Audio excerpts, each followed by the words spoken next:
You are listening to the Real Estate Growth Hackers Show. Welcome to the Real Estate Growth Hackers live show. My name is Zach Hammer, and today we've got some great content for you. Today I've got Chris Wyatt. Chris has managed over $6.5 million in ads in the past 4 years across multiple channels. That's Facebook, Google, Bing, Yahoo, third-party networks all over the place. Chris is spending money helping people generate leads and helping them with marketing automation. That's Chris's primary focus when he's doing this kind of marketing. Chris has been doing marketing since about 2007, helping real estate agents during that time amongst other clients as well. So I'm going to go ahead and bring Chris in. Let's get him in. Let's get him into the discussion, and let's find out some of his tricks and tactics that you guys can implement today. Chris, welcome back. Hey, how's it going? Good to have you here. And Chris, let's go ahead and just dive right into this. So sure. So let's start off. Let's talk a bit about what is it that you do? Kind of what's some context to this? What do you do? How do you help people? That kind of thing. Let's talk about that. Great question. So it's a great question because the timing of the question is good because I just recently hired a coach to help me really streamline what it is that I really bring to the table for clients. And recently, even before I hired the coach, it really kind of came down to three things. So I help clients really at the end of the day focus on three elements. It's strategy, execution, and results. That's really it. Because at the end of the day, no matter what I do, how I do it, the strategy, a lot of people talk strategy, but nobody executes. And so they get poor results. Or right. They've got a bad strategy, but they go out and take massive action. And that while they might get mixed results, what ends up happening is it's a circle. It goes all the way back around to each other. So you start with a strategy, right? You go to execution, you get some results, but once you get results, you just refine the process. So you refine based on the numbers and the data that you're getting. Hey, is this actually working out for us? Or is our cost per lead where it needs to be? Is our cost in the real estate space, how much is it costing us to close a new deal? Right. Well, if I'm getting 3% on a $275,000 house, right? You're going to make roughly about $500 to $5,500 off of that, right? Give or take a couple dollars, right? And so if I can generate a deal for $2,500, that means I'm doubling my money. So then you work backwards. Well, if I'm generating leads at $5 a piece, that means I have to generate 500 leads to close a deal. Now, if you do the math on that, one deal from 500 leads is well below 1%. So you basically only need to close less than 1% to still double your money and still have a really good income within the real estate space if you're getting, assuming a 3% commission, right? Absolutely. So that's what I work clients through is really the strategy, there's execution, there's results, and understanding their numbers. So the strategy and the execution and results are really predicated around what your numbers are for your business. And so that's why I left my pivot points in my business around those three words, and I didn't do something like kind of Papa John's does with better ingredients, better pizza, Papa John's, because they predicate their whole business models around the ingredients. So I don't want to say something like great strategy, meticulous or impeccable execution, amazing results, because it doesn't because that's not true. I mean, you're not going to always get amazing results, and that's okay because you're at least getting the data and you're finding out where's the gold. Yeah, exactly. Where's the gold in this mine, man? Because I got to dig out a lot of garbage before I actually get to the little flakes. But once you get to a flake of gold, guess what? A few grams of gold is worth a couple $100. Right. And so, but you have to go, the amount of work that you have to, I don't know if you've ever seen something with gold diggers, man, it's crazy the amount of work you have to go through to find, just 5-10 grams of gold.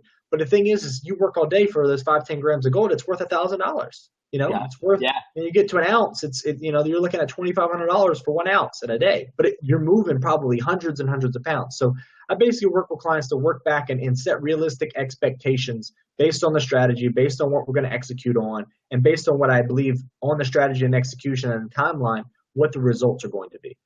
Awesome. So to kind of boil that down, essentially people come to you to not only get help. I'm getting a little bit of There's a little bit of an echo, but I think it's okay. Okay, cool. so people come to you and they get help not only with the overall direction, right? Like you have strategies, you have tactics that you have kind of in your tool belt that work for you. But you not only have those strategies, but you actually help them get it done. So you help make that whole process seamless. You make it happen. And then you're also helping with, okay, here's the results that we generated. What does that do to help reinform? How do we address the strategy? How do we adjust this that we're getting better results and really paying attention to that overall, the number one thing that you got to pay attention to is what's happening from this and how does that reinform our strategy and our execution, right? Correct. Awesome. Cool.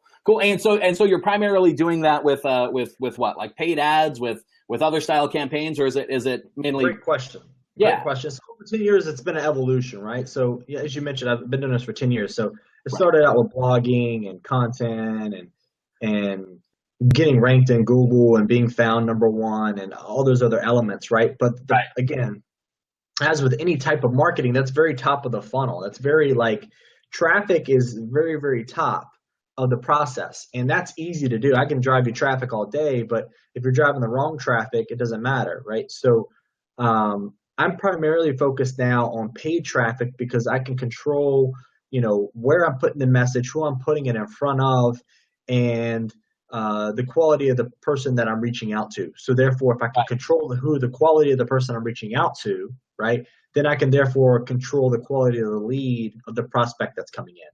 Absolutely. Yeah, and it's really the biggest thing that I love about paid traffic, whether it's real estate or any other space. But one of the biggest things that I like about it is you can conceptualize a strategy, and you can get implementing, and immediately know, hey, is this even remotely working or is it not? And you get some really quick, really immediate feedback. Whereas with strategies like SEO, they're good, they're worthwhile, but you've got weeks to months before months what you did paid off. Nonetheless, are these pages that you're ranking, are they actually generating business for you? That kind of thing. So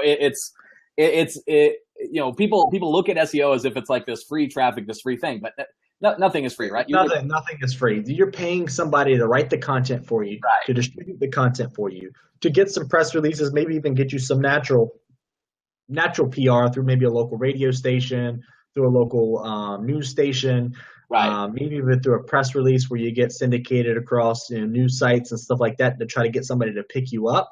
Right. Even that, I mean, again, you're paying somebody to perform a job. And to me, or you're spending that time yourself, right? Regardless. Or your time yourself, which if you're a real estate agent, you don't have time for that. Right.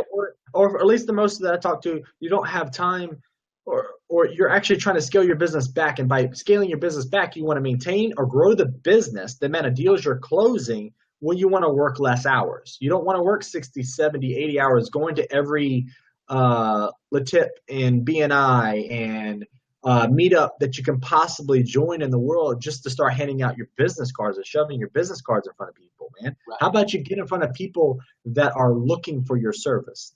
That was how I even got in 2007 was I was promoting a product that was was referral based marketing. And I was just like, dude, there has to be a better way.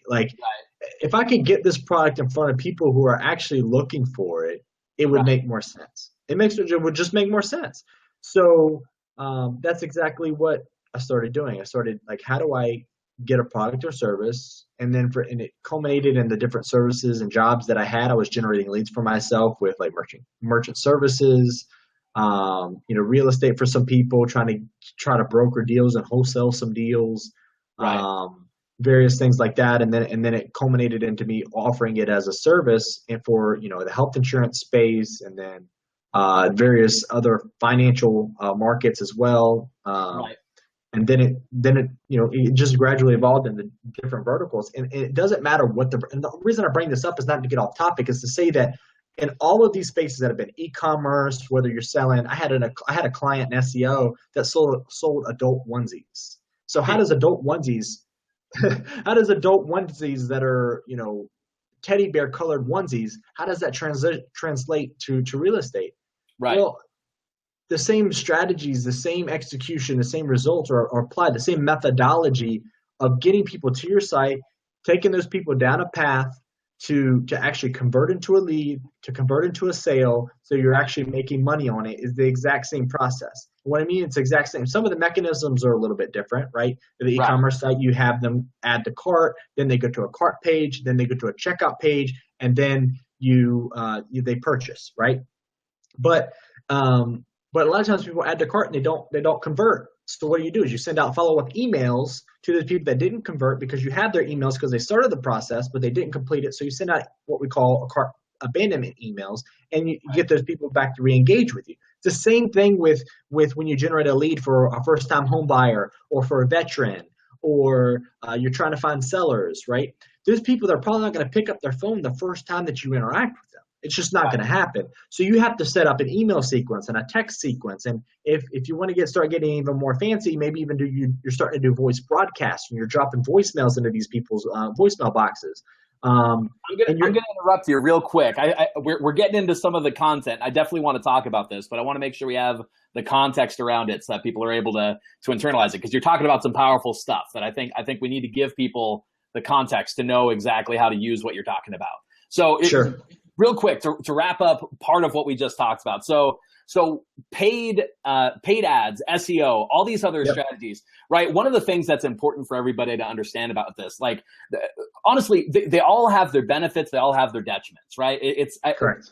There's no problem with SEO in terms of, like, does it work? Nope. Sure. Can you get results? Sure. Yes. It's just if you are in a situation where you need business right now, SEO is not your thing.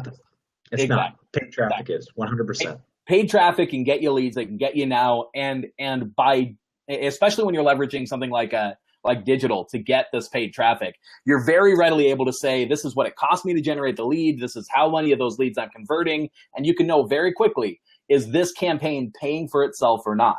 And with SEO, it's just the process is so much farther drawn out, it's harder to know that. So in terms of strategy, yes, like having tactics where you're putting out content, having tactics where you're doing that, it's worthwhile. It can work. It can generate business. Paid traffic is just really great at a very specific problem, which is how do you generate business now?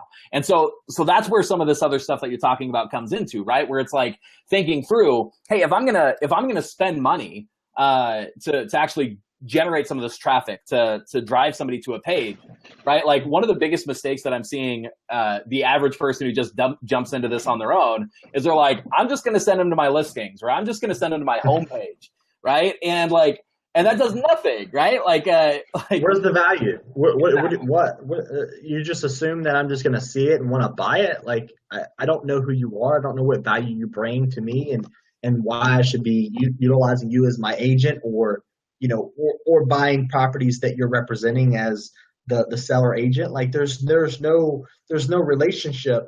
Right.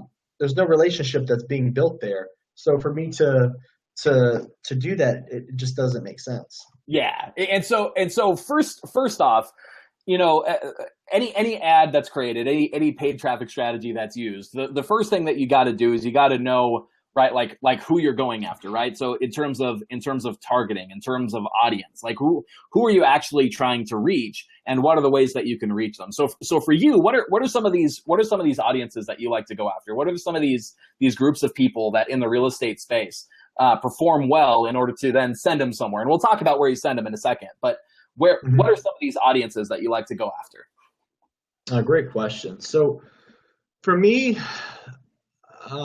I try to isolate. Well, I got to take a step back. It really depends on the agent, and it really depends on the market. So if I'm in it, for instance, if I'm in an area where I know that there's a high military presence, right? I'm probably going to try to target military individuals, right? Generally, for the most part, they are more serious buyers, more serious sellers. They just got deployed to go to another place, or they were told to go from San Diego to Jacksonville, or to a base in Texas. It doesn't matter where they got deployed to, or who they got restationed at. They've got an urgent and pressing. They have an urgent and pressing need to either buy or sell, and probably both. Right. And so targeting those individuals who are in that space, to target them as sellers and buyers, is a really good way to generate leads. And they tend to be, for the most part, the credit tends to be a little bit better. Right. And they tend to be more serious. So even if their credit isn't as good, there's the programs that they qualify for. Again, you know this as a real estate agent, tend to be a little bit more flexible. You know, Right. you can get a VA loan, you know, where the credit score is low as 550. I even had somebody say they have programs where they can get somebody with a 525 as long as they can show obviously steady income, which they have because they're in the military. So Right. um, I tend to find that's really low hanging fruit. Yeah. Again, factoring in the fact of do they have high military presences in certain areas or in certain cities or certain metro areas like Norfolk, Virginia. If you're in Virginia, Right. right? If you're in Northern Virginia, Quantico, like you're going to have a high military presence there. So targeting in and around that area, or for the whole state for that matter, because it doesn't matter if you're a real estate agent licensed in Virginia, it doesn't matter if they're in Norfolk or if they're in Northern Virginia and Alexandria. You can help them, you know, because you're licensed in that area. If they're a buyer in particular, if they're a seller, obviously you need to be local. So there's that. So that's number one, to try to keep this a little bit tidy. Okay. Number two, So we've got military. so military for sure, Okay. military 100%. Number two, that I really like to go after. I really like sellers, man, because I tend to try to get guys, you know, when I need to work with an agent that needs to see results sooner than later, it's easier to help them identify somebody who's looking to sell a house, get them in front of them and let them pitch themselves to that person. And then they can pitch them a campaign that I can run for them, like an open house campaign. So there's actually two marketing campaigns that are happening simultaneously. One, you're trying to reach out to sellers, right? You're trying to find people who are likely to move, who own homes, who might be open to moving or open to upgrading their house. And there's different types of strategies that are involved in that. Maybe you target families with newborns that also own a home who are likely to move in a given area, right? That's multiple layers of targeting that you have there. A lot of people don't think about those things. Like, why would somebody who has a house why would somebody that just has a house that just has a kid be likely to move, or even just those two, not even the likely to move target? Why would those people be likely to end up moving anyway, even if they don't fall under that category? Well, they're expanding. Their family is getting bigger. They're having to move anyway. You know, and I can say this from personal experience. I've got a kid that's 7, 4, and 2. So for me, I've in the process of in that exact process. So that market came to my mind. It's like, well, that makes sense. Like, you know, target people who are moms and dads who have kids and have newborns. They're going to be more likely to be interested in the idea of buying a house now, getting out of an apartment, and actually buying. Now, there might be some education process in there, like what they can apply for. Can they get a first time home buyer FHA type of loan? If they're in a more rural area outside of a metro area, do they qualify for a USDA agricultural or rural loan? What do they qualify for, and what area are they in that you can actually educate them on the products and services? Again, you got to educate these people. So once a lead comes in for these types of people, you have to nurture them. So the second market is really kind of that is the sellers, but it's how you target those people for the open houses. So step one is you find sellers or people that are likely to move in a given area based on what I've already shared. Okay. And so if you're targeting likely to move, then very often you're also finding people who are buyers who just also want to sell, right? Like you're often finding both, right? You're finding buyers and sellers in the same process. Buyers and sellers, it's kind of like a golden, you know, kind of a golden timing, right? I mean, you're getting people who are likely to move that, again, are looking to sell, but they're looking to buy. So you help them sell their house. Maybe you don't necessarily help them buy, but you refer them somebody, and then you get, you know, obviously because you're an agent, you refer them, you can get, you know, a slice of the action or something set up to where when you send that referral and they close business, you get a piece of that, right? So you're getting a double whammy there. And even if you only get the seller, what I was alluding to is that your pitch to sellers is very simple. The pitch to sellers is, okay, not only my pitch to you is this. I can help you sell this house as fast as possible at the best possible price, right? Quickly, Right. That's my, and I'm going to run marketing campaigns for you, right? So what I'm going to do is once we figure out a date that we're going to do the open house, let's say it's a Sunday between 1 and 4, which is a very common time. You run a Facebook campaign that shares a brief walkthrough of the house or a bunch of ads of different rooms that are in the house in like a carousel style, right? I'm basically giving you my campaigns. This is Right. money. This is what I run. This is, if you were to go run these today, you would be able to generate leads for $1 to $4 a piece. So you get them, you spend $100. Let's say you spend $150 over 6 days to get people to opt in to attend the open house, right? Right. And you get them to opt into the open house, to come check it out, to schedule an appointment to come to the open house, right? So that you have a dedicated set of time aside for them, so that you're not inundated with a bunch of other people. And guess what ends up happening? You spend $100, you get 25 to 50, maybe even 75 people signed up for this open house, right? You're probably going to get 10 to 15% of those people to actually show up. Now, there's some strategy things there to help with the show up rate. You need to text these people, you need to email them, remind them that the open house is happening. And there's things there to help with that ratio. But I'm just going to say it's 10 to 15%.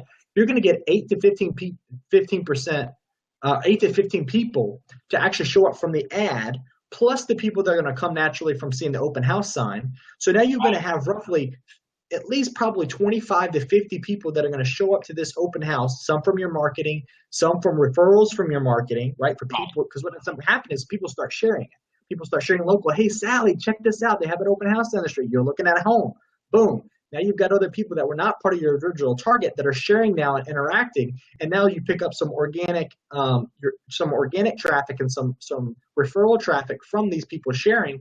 And then you end up with, what ends up happening is you get 50 people to show up, 25, 50 people show up, and you leave that day. That next couple of days, you get 4 or 5 offers on the house. You get 2 offers. You get 2 offers at asking. You get 1 below asking. You get another one that's slightly below that offer, and then you get 1 above asking. And then guess what? You figure out which one works best based on the additional terms. Okay, yeah, we'll cover closing costs. Yeah, we'll do X, Y, and Z. And guess what ends up happening? You have 5 offers for 1 open house in 1 week.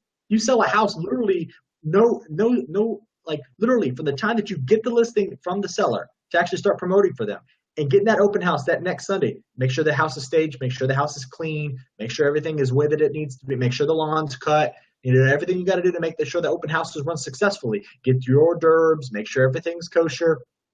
Not kosher as eating, but make sure everything's running the right way. Maybe it is kosher. Whatever that is, like you make sure everything is buttoned up. Your I's are dotted, your T's are crossed. And then you end up with 4, 5, 6 offers from that marketing campaign. And probably, again, a couple of them probably came from that marketing campaign. And now you have people trying to outbid each other. Right. And you sold a house really in 2 weeks. How much more can someone really ask to be able to move a house from the time that you got the listing, we're able to put it up, get marketing out, and actually have an offer that you're accepting within a week and a half, 2 week period of time? That's how you do it. Right. Yeah, absolutely. So let's unpack that a bit. You just covered it. I gave you a lot. I basically gave you a course in like 15 minutes. But. So let's unpack that a bit. So the kind of the overall strategy here is we're talking about an open house style Facebook ad. Okay. And so let's unpack this. Well, you gotta get the seller first. Okay. So let's assume for now, in terms of this, let's assume that we've got the seller. So we've got a listing. Okay. We've got our property. Okay. Sure. So and that might be a big assumption for people. So if you guys, if you want more information on any of this, if you want more answers, yes, ask questions. I would love to ask particular. I mean, we had 15 people, here a couple seconds ago. We're jamming out now. We're getting some people showing up. If you want to get some questions, drop them in the comments, guys. Make sure that you're engaging. We want to make sure to gear this comment, the stuff to you. But real quick, because I'm not positive where everybody's coming in from, so I'm going to drop this on here again real quick just to make sure. Real estate growth hackers. So you gotta make sure if you aren't currently, you want to be watching this on Facebook.com/real estate growth hackers. You should be able to click a link somewhere around wherever you're watching this, and the link will say real estate growth hackers. You want to go there to watch this, just to make sure that when you drop a comment, we're able to see it, we're able to interact with it. Otherwise, we won't be able to see it. So go there to watch if you want to be able to engage. But drop comments below. We would love to interact with you and make sure that we're gearing this content toward you. But so real quick, diving into this, let's talk about this. So before we even create our ads, we've got our seller, right? We've got our seller. Before we even create our ad, well, I guess technically in the ad flow, you do your targeting after. But let's talk about targeting first, because I always like to think first and foremost, who am I creating this ad for? Who am I creating this content for? So let's talk about that. Who are we targeting with this specific open house style Facebook ad? Some of the original targets that I mentioned. So you're going to target very close around where the existing house is. Okay, because so a lot of times people don't want to move very far. So targeting within a 5 to 10 mile radius is sufficient. Okay, cool. And so you can actually do that, by the way, guys. If you don't know, anybody watching this, you can literally take the address of your listing, plug it into Facebook, and you can set a radius around that address, right? So all these other things combined, you can take that address and do a radius around it. Okay, so we've got a radius around our property. What else are we doing? Great question. So likely to move. Likely to move. Okay. Likely to move. And sometimes, man, to be honest, you can just do a radius around. And if you're a real estate agent, right? Here's another way to make sure these campaigns are successful, or as the kids would say, they pop off. Make sure they're doing well. Is if you have a list of people that are already in your database, which if you're a real estate agent, you already have this, right? Right. You have probably hundreds of emails. You take these emails, right, of people that you've, particularly if you have a good amount of at least 100 emails that you've closed deals with over the last however many years that you've been in business, right? And it could be even people that you've done business with, buyers, sellers, doesn't matter, combination of both, right? And you pop them into Facebook in a thing under audience. Right. And what it does is you can create what they call a lookalike audience, which basically takes the demographic of the people that you've done business with, right? And allows you to target people that fit that exact demographic around that 5 to 10 mile radius. So you're targeting your exact potential client, right? Right. And it works better, again, if you have people that have actually done business with, they've actually bought, they've actually sold. It's even more of a bit tighter of an audience. And you target even that lookalike, and you separate them. Maybe you do one for people that have opted in and you've had communication with over the years, and another one for people that have, again, closed and actually done business with you. And you target them separately.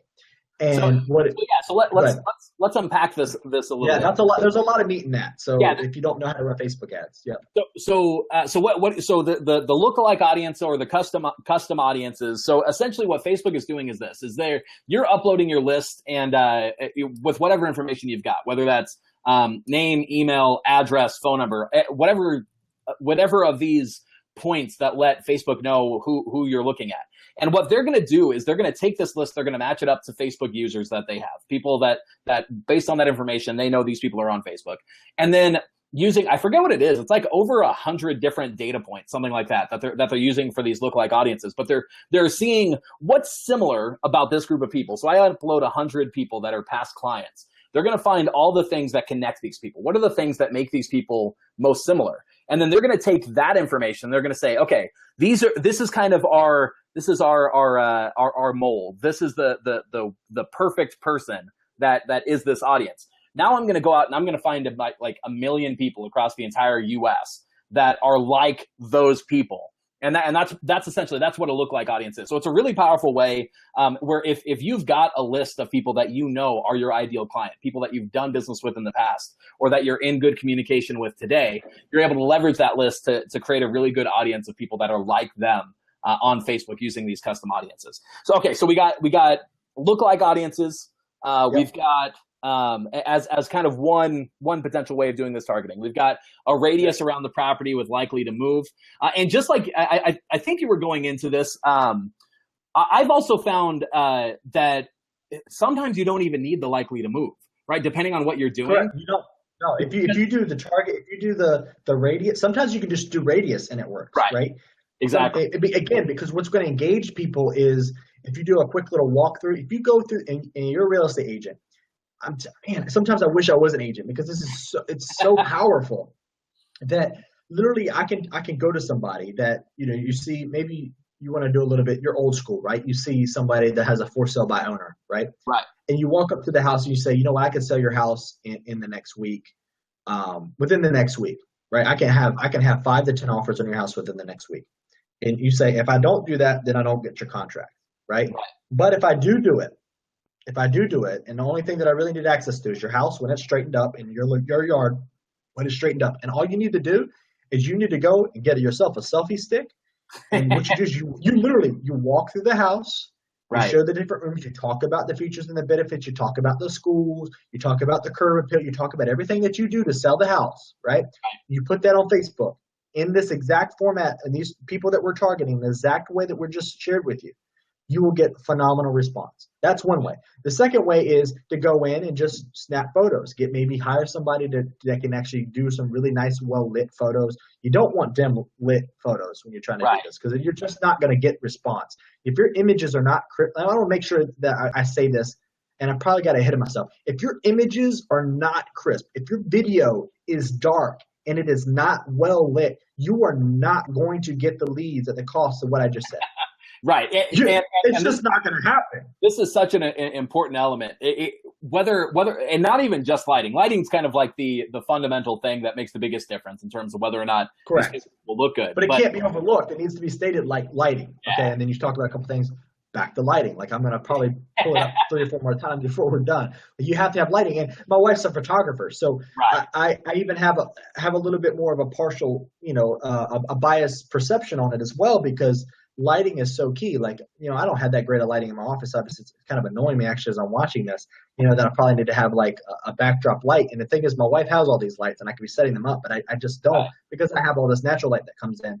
But if I was to sell a house, I wouldn't, I'm not trying to sell a house. I'm not trying to sell a property based on the aesthetics. I'm here to share value. So my point is that that foundational aspect, I'll let you get into it. You got to have good lighting. If your lighting is off when you do Right. your walkthrough video, or when you try to get a bunch of images so you can do like a carousel, it's a different type of Facebook ad where Right. just people can kind of scroll through, and you've probably seen them, where it lets you scroll through. I mean, if you've ever went shopping for a car, you're getting retargeted with carousel ads. You'll see these car Right. dealerships that will pop back up in your feed as soon as you check out a site, Car Gurus or KBB or any of these sites. They'll retarget you with, you'll see a car for, 15.9 and 100,000 miles, and the next one slash. Same thing with your thing. You'll basically be showing them different rooms of the house, Right. different things, and what that does is it get different people are going to respond to different things. A lot of people like kitchens, so they're going to want to see the kitchen image. A lot of people like to see what the size of the bedrooms, because that's really important to them. Some of them just want to see how open the layout is, because that's very, very important to them. Is there a back patio? What's the size of the yard? Is it corner lot? Is it down on the end? How far off the street is it? Like, there's all these things that you can show by walking out of the house in these pictures that are going to be important. And you want to, again, have them well lit so that it tells a much better and clearer story, so you get the engagement that you really want when you're running your ads. So foundational. You got to have great lighting when you do this stuff. It's a no-brainer. If you don't, you're not going to get $1 to $4 leads. I mean, even if you're getting $5 leads, and $2 to $5, $2 to $6 leads, you're going to get them with good light. If you don't have good light, it's going to double and triple your cost. Yeah, and so it's not just the lighting though. I mean, that's the thing. Like the lighting is the foundational element that creates what is necessary, which is the good photo, right? So the lighting is definitely it's one of the biggest things that's going to make or break a photo being good. But the foundational thing to understand is, like, hey, if you are in the real estate business, be a professional and get good photos. Right? Like don't try and become a photographer overnight. Yeah. Sure. If you are passionate about photography and you want to learn how to take excellent real estate photos, power to you. But if you are a real estate professional and your job is to sell homes, my recommendation is to find a professional and get professional photos done. Right? Because it's going to make or break not only this type of strategy, but everything else. Get good photos. Now, the lighting aspect that you mentioned is going to be more important, or is going to be very specifically important when you're doing like the selfie stick video. So it is very important to mention for sure. For something like the video that you're going to do on Facebook, you don't have to necessarily overproduce that. Now, if you do have the means, and you do have the ability to go in and do a really great video that's really well done, you know what you're doing, that's not going to hurt you either. But the video style of just going through with like a selfie stick and talking through the property, that can be fairly simple. You do like you mentioned, you need to have good lighting. You need all the rooms to be well lit. But for the photos themselves, like note, sure, everybody's got their own budget. They've got their own things that they've got to get done. But as soon as possible in a real estate business, one of the things that makes or break your ability to successfully market a property is going to be the quality of photos that you take of that home. So absolutely. Okay, so we've got our targeting. We're targeting people around the area. We've got likely to move. Sometimes we don't need it because the reality is people just like looking at houses. So we get good engagement. They connect you to the right people. You get that sharing. But we want people around the area. We can also potentially use lookalike audiences to target people that are like the clients that we've already had. So that's the kind of people that we're targeting. Now the style of ad, now you already started talking about this. So we've got two different style of ads that we can do. We've got the carousel photo style ad, and we've got the video walkthrough, right? Those are two different styles that we can do. So the two different main ones that are the most successful for, particularly for an open house.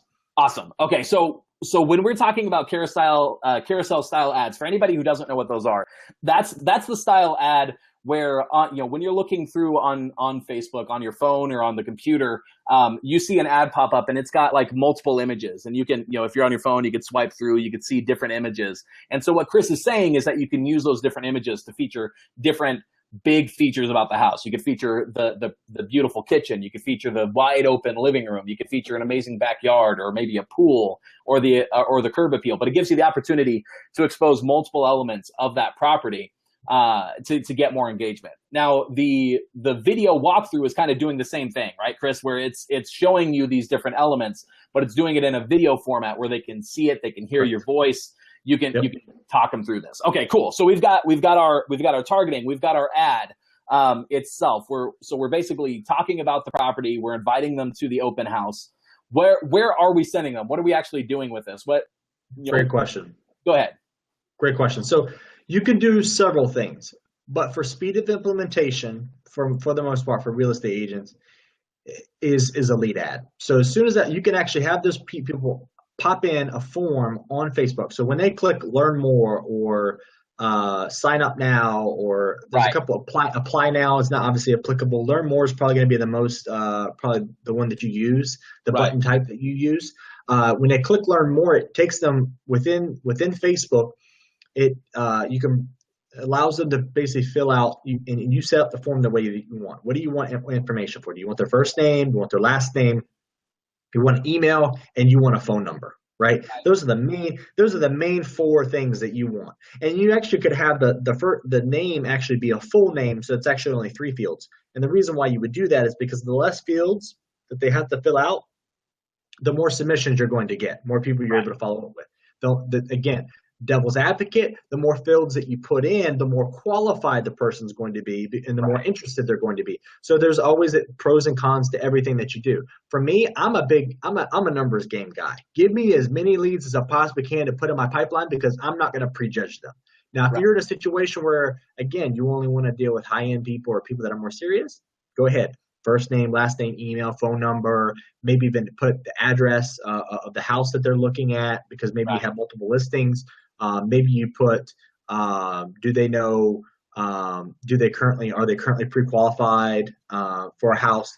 Again, all these questions, additional questions to help qualify them, so that when they're inquiring about this house, that they're really serious, so that, okay, is this somebody I'm going to really want to pick up and actually try to call, or am I just going to let my email sequences, when they submit this, it's going to go to my, my MailChimp account or my Aweber, or goes to my back-end, real estate CRM, my customer relationship management tool, to where when they submit, it sends them out an email and a text. We'll get into more of that too, but that's what I recommend at least initially, because the reason for that is the speed of implementation to actually start getting results right away. We can talk about other funnels and other ways to do that. Send them to a landing page, and that landing page then helps you with your marketing automation and a few other things that help on the back end once you actually get a lead. But I would start with lead ads first. Quality is going to be a little bit lower because they're not leaving Facebook. So the level of seriousness and the ease of them being able to complete it is there. Right. But here's the big tip that most people don't do, and I've been doing this for myself lately in other verticals. Let's hear it. Let's hear the big tip. The big tip is that when you select and you actually go to do a form on these forms when you do lead ads, right, is Facebook allows you to select the person's email address, phone number, name, all these different elements that you could possibly have them do. Here's the catch: that piece of information is pre-populated, meaning that based on that person's profile, that information is then put into that ad, and they can click. Literally, the whole thing can pre-populate, meaning it's already filled out for them based on their profile on Facebook, and then they click submit. What I try to do is there's an option down below there where it says custom field. I think it says custom field. It might say something else. It says custom question, I think. Custom question or custom field. And what you do is you do the exact same thing. You put full name, and then you basically give them short. It says short. I think one of the options is short answer, drop down, or poll, or something like that. And so what you do is you actually have them. You put name there, and then it's a short field, and so it says full name, just like it would if you actually clicked on. Again, it would still look a lot easier if I was able to show you a video of it. But the point is that I'm with you. So you're using. You're with me, but I see the agents might not be able to see it. But basically, the point is instead of the takeaway from this is instead of it being pre-populated from Facebook and the information potentially being old, because I don't know about you, but my phone number that's on my Facebook profile is not the one that's actually my phone number that works right now. And I need to update that as a marketer. I should update that.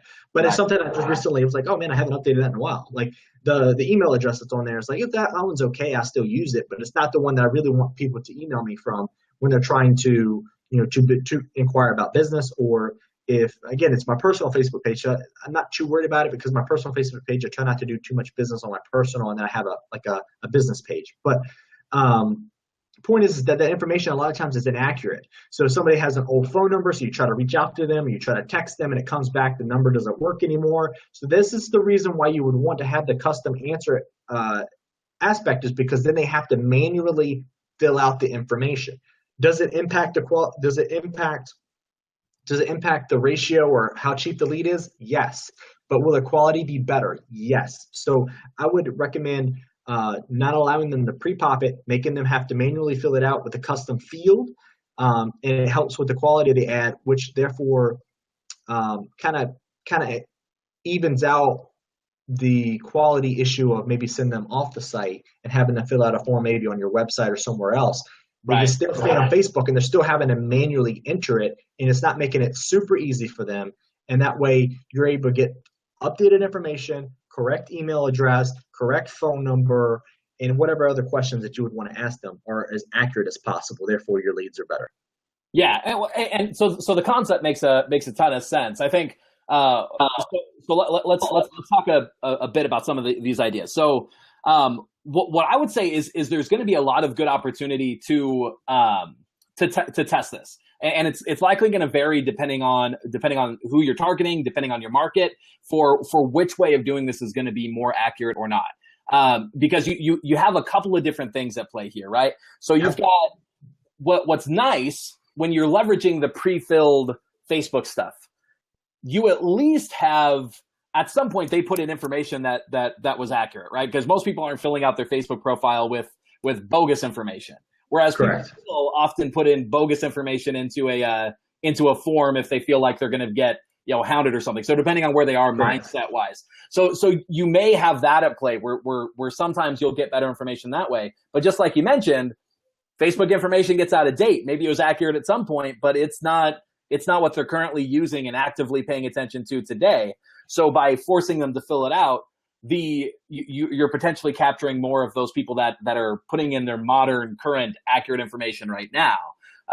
So like what makes sense to me is that this is the kind of strategy. This is why you work with somebody like Chris, right? This is why you work with somebody who is testing and playing with this stuff for you, with you, so that you can have somebody in your court who's like let's test both of these, right? Let's see what works. Let's see how those results are coming. Let's see which one's producing the best results, because these are the kinds of things that when you step back and you look at it, you're trying to play with accuracy and you're playing with conversion rates, where you can kind of see these different areas.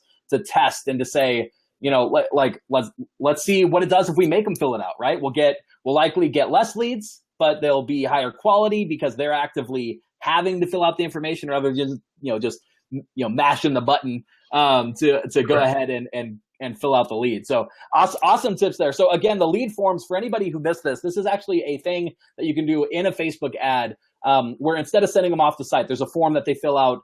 They could do it from their phone, they could do it from the computer, and it's all integrated within Facebook. They don't have to leave Facebook. So the benefit of this is that you could generate, you could often generate more leads by not leaving Facebook. The quality of the leads may go down as a result. So one of the ways that Chris is talking about to mitigate this is the custom fields where you get them to manually fill it out. So you're getting more people that are proactively interested in what you're doing. So awesome strategies there. Cool stuff. So, okay. So this is something I know before we hopped on this call, this is one of the things that you were talking about, and how important this next element is. So, I'm going to set you up a bit, for this. So, again, anybody who's watching right now, we're not getting a ton of comments in right now, but I see we've got a number of people that are watching live. If you're not, so this is why this is up on the screen right here. If you're not currently watching from facebook.com /real estate growth hackers, you want to make sure to get over there. That's where you can drop your comments in. If you're seeing this and you're commenting, you're wondering why we're not engaging with you, we are doing this live right now. This is actually us right here. For me, it's 2:49. I'm in Pacific on Wednesday, August 23rd is when I'm doing this. So we are doing this live. But if you want us to engage with you, if you have questions about any of this stuff, we're covering a lot right now. You got to get over to facebook.com /real estate growth hackers and engage in the comments on there. If you're engaging in the comments anywhere else, if you're watching this video anywhere else, we won't see your comments. We won't be able to see you interacting. So that's where you want to get over to if you want to engage. Anyway, but before, I know we had been talking. One of the big things that real estate agents tend to drop the ball on is they get the lead and maybe they call it once, maybe they shoot an email. Hopefully they do those things. Hopefully they do those things. But very often it doesn't go further than that. So let's talk a bit. Let's talk what does the follow-up sequence look like to this, to both get the best extraction of value out of these leads, but also to get as many people as possible to the open house. What does that look like? What is that system? Great question. So now to summarize this, we've talked about, who we're targeting. Right. We talked about the ads that we're running to get these people to opt in. Now that they're actually opted in, what are you doing? How are you engaging them? How are you reaching back out to them? How are you going to get them to convert? Right. Because if they don't, then there's no point in generating a lead. So what I recommend doing is, when a lead comes in initially, especially from like a Facebook lead ad, there has to be, not can be, not will be, not should be. There has to be an email and a text message that goes out within a couple minutes of each other, or if not simultaneous to each other, because depending upon the email service provider, it might get there, within a couple minutes. Why is this? Why is the emails only get opened at about a 20 to 30% rate? Right, from somebody that knows that you're going to email them, right? 20, 30%. It might be higher than that for people that do business with you or have done business with you. But for the most part, from like a kind of a warm list, only about 20 to 30% of people are going to open it, right? That's not the people that are going to actually act on it. Those are actually opens. However, text messages statistically have like a 99.5% open rate. You will not see on my phone a text message that has not been read. Right. So you're getting 100% complete coverage of somebody getting a text message and being able to see it. Absolutely. So why is that important? Because you can send them a message, hey, thanks so much for filling out this information. If you'd like to chat about the listing, go ahead and give me a call at, and then you enter your phone number. And then they can work. They don't have to work for that. They get a text message, oh, sweet, real estate agent already reached out to me. You click on it, they give you a call, and then boom, now you've got them scheduled to come check out the house when they have some free time. Okay? Absolutely. Or they get text messages, right? They start chatting. And they can chat with you directly from the text message. Here you go, boom. Text me at this number or call and to learn more about this listing, or to learn more about how I can find you a house in this area. Right. Okay. That's the initial. That's only 2 touches though. I like to have about a 12 to 14 touch sequence in the first 48 hours. Right. Because if you can't get that person to engage with you in the first 48 hours, it's for the most part, it's a dead lead. I mean, Right. the likelihood that person is going to engage with you is going to be very, very, very small after that point, because you want to keep following up with that person over time, but you really want to have about a 12 to 14 to 16 touch, depends on how aggressive you want to be, over that first 48 hours. So in that first 3 to 5 minutes, they're getting an email and a text from you. Okay. If they don't, now I can set this up and you can learn about this if you want, but I set it up to where if they open but didn't click on, because in the email it actually clicks, it sends them to my calendar. So it's, hey, let's set up a time to talk, or for you to come, check out the listing if you don't have time to come to the open house, right? So you can actually do showings, depending upon if you have the flexibility to do that. Or again, it doesn't matter what the lead is. It could be sellers, it could be buyers, it doesn't matter. You send them to your calendar to say, hey, let's set up a time to talk. Right. They go to your calendar. So what I do is I set up an email sequence where if they open the email, right, and didn't check out the link, I send them an email that says, hey, just wanted to make sure that you were able to see my calendar. Right. Okay. If they never opened, then I send them pretty much.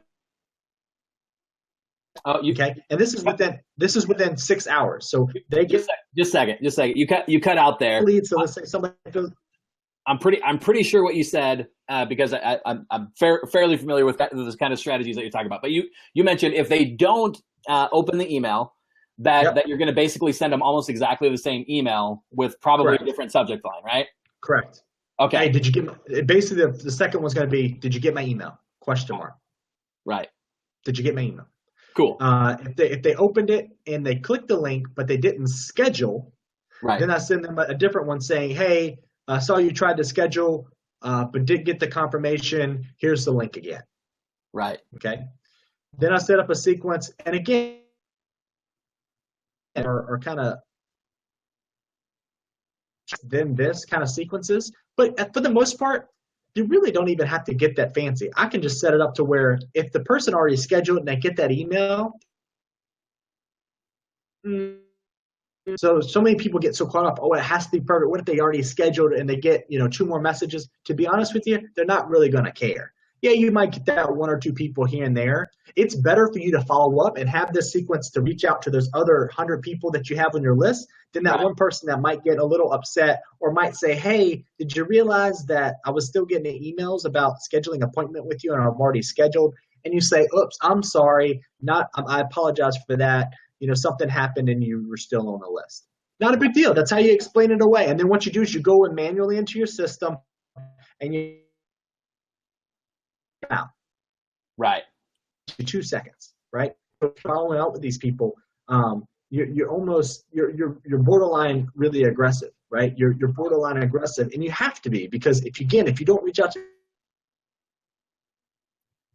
so let me just go through the entire sequence of this real quick, and then I'm sure you're gonna have questions. So and just so you know, Chris, we're gonna have to go through it pretty quick. We're getting to the end of our time. So how about we hit the high levels of this? Hit the high levels of the sequence. Let's kind of rapid fire through it.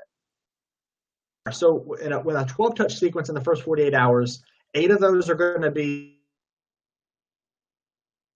text messages, and I like to do one voice broadcast at the end. If they basically haven't responded to any of that, I want to do one voice broadcast at the very end with an email and a text to make sure that, hey, what's going on? Haven't heard from you. Knew that you were super interested. Haven't heard anything from you. Do you want to do this? So basically 8 emails, 12 or 4 texts, and a voice broadcast if you kind of do that thing, or even a manual phone call at the very end to try to see if you can reach out to these people. And that's the secret. You want to do all of that, have that set up to where that runs within, like, you have a couple emails go out a couple hours later, the next day, a 1 email in the morning, 1 email at night. And then at the very end of the 48 hours, you have another email go out and another text, and then boom, you're done. Right. So you basically get 4 emails that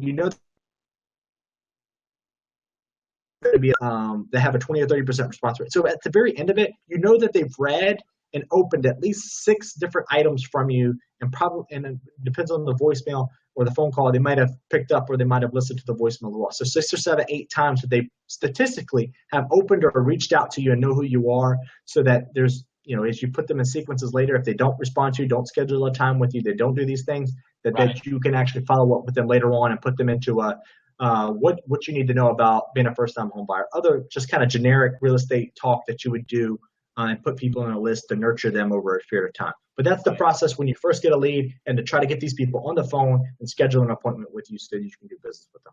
So to summarize, you cut out a little bit there. So correct me if I'm wrong on any of this. So we've got, I think you mentioned there's going to be about 8 emails that go out. Is that what you mentioned? 8 emails. Okay. 8 emails. At the end of that, you're going to also send a voice broadcast. Yep. There's lots of different tools that you guys can use to do this. You can either reach out to Chris to find out about how he can help you with that, or you could Google around and see if you can find a solution you like. But so voice broadcast, you're going to do a text message and an email as well at the end.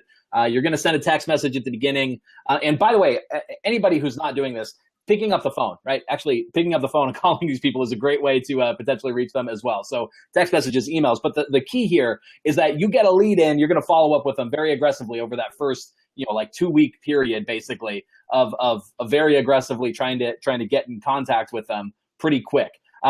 Very front heavy, because that's where you're most likely going to make your contact.